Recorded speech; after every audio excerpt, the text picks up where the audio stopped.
Welcome to the Slop Farm. Enjoy the video. You start by ensuring Revit's project setup is correct.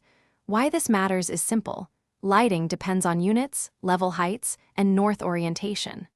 Once loaded, bring in the specific light families you plan to use, because families contain the photometric data that defines output and distribution.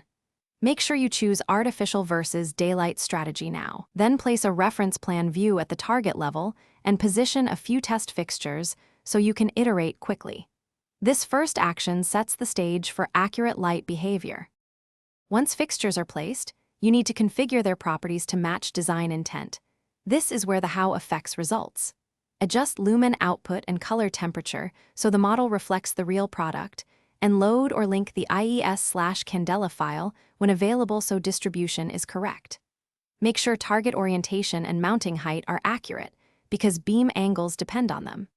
Use array or spacing tools for uniform layouts, and group instances to tweak multiple fixtures quickly while maintaining consistency.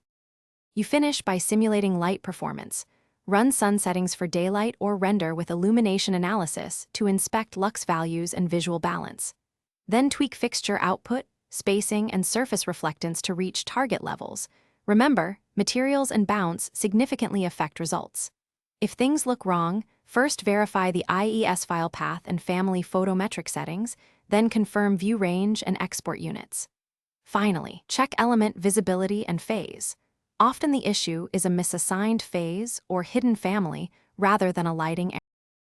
Thanks for watching. Consider subscribing if we helped you today.